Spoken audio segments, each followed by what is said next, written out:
Okay, kabayan, kumusta po kayong lahat dyan sa labas? Ano po ang inyong lingkod, ka Jerry Hieronimo? Muli po ninyong makakasama sa ilang sandali, kabayan ko. At ang ating pong programa ay napaparian sapagkat marami po tayong mga bagay na gustong talakayin sa ating programa ngayon, kabayan ko. Kumusta na po ang lahat? Sa ngayon po, ang daming problema ng Pilipinas, kabayan. May mga gera po sa Middle East, taas ng presyo ng gas, may mga nagsasarang mga gasoline station. Sabi nga po ng ilan nating mga kausap, hanggang Abril po ang mga problema ang ating pong kinakaharap sa ngayon. At alam po ba ninyo, sa pagtatanong po natin, napakaraming mga nagyayaot, ng mga jeep, mga pampasahero sa sakyan, na hindi na po tumatakbo sapagkat napakamahal po ng presyo ng diesel, ng gas na kanila pong ginagamit sa kanilang pagbibiyahe, kabayan. Baka po magkaroon pa ng brownout, sabi nga po ng mga ulat na tinanggap. Hindi baling brown nga, kabayan ko, wag lang yung putulin ng supply po ng tubig sapagkat ang tubig po ay buhay, kabayan. Yan po ay binigay sa atin ng Panginoong Diyos para pakinabangan ang lahat ng ating pong mga tao sa mundong ating ginagalawan. Kung wala po ang tubig, kabayan, paktay talo tayo lahat, kabayan ko. At yan po ay huwag naman nating isipin na mangyayari sa mga sandaling ito at sa mga papasok na araw, kabayan ko. Okay, ang mga supermarket nga ay nagsabi rin na huwag po kayong magpapanik sa inyong pagbili ng mga produkto na kailangan po ninyo sa inyong mga tahanan, kabayan. Sapagkat ito po ay hindi makabubuti sa pangkalahatan. Ang gawin po ninyo, bumili lamang ng inyong kailangan. At meron po silang suwestyon na it should be, yung bibilin po ninyo, it should not be more than 15% of what you need sa inyong mga tahanan, kabayan ko.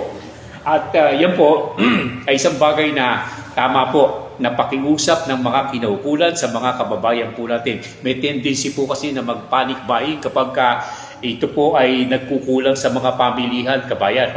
Okay, yung mga binanggit natin, taliwas naman doon sa mga iniisip po natin at nakikita po natin nangyayari sa ating kapaligiran.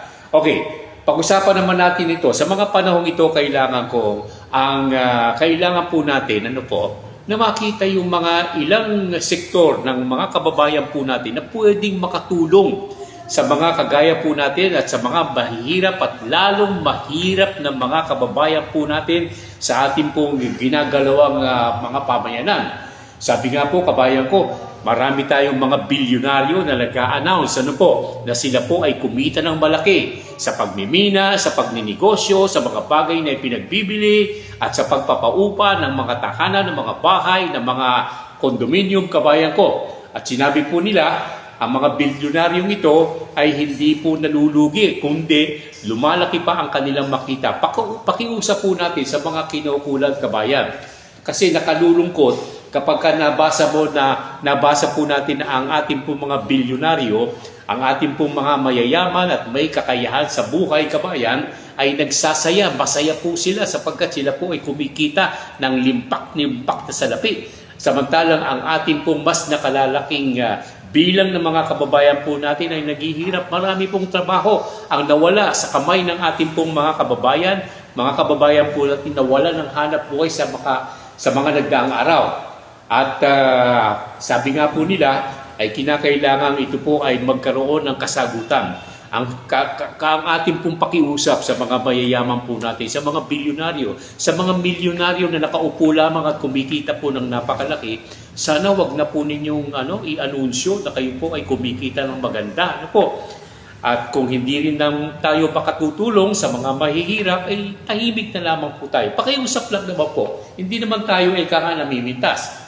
Kasi yung pong mga nangyayaring ito, kabayan, kapag nakakakita sila ng mga talagang umuunlad sa buhay at malaking-malaki ang kinikita po, samantalang ang mga maliliit ay wala nang kinikita, kabayan ko, parang nalulungkot. At ganyan din po ang ating nararamdaman, kabayan. At milyon po ang mga kababayan natin, nakikita po natin na ganyan po ang kalagayan. Ulitin ko po, sa mga senior naman, sa mga mahihirap, na ang pakiusap po natin at ang panawagan po natin na sinasabi po natin dapat isagawa, siguro maganda yung gagawin natin, mag-backyard gardening po tayo. Pangkasalukuyan, kung hindi man sa ngayon, kung hindi man sa hinaharap, sa kasalukuyan, kabayan ko. Sapagkat yan ay makatutulong ng malaki.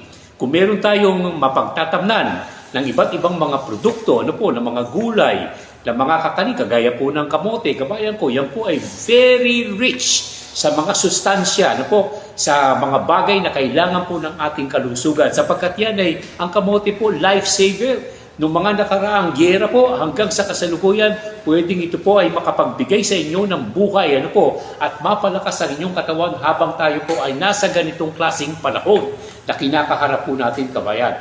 Inuulit po natin, para sa mga senior at para po sa mga kababayan po natin nahihirapan kahit na po yung talagang super hirap sa buhay, ay maghanap po kayo ng mga container materials, kabayan. Ito ang tinatawag natin container gardening, kabayan.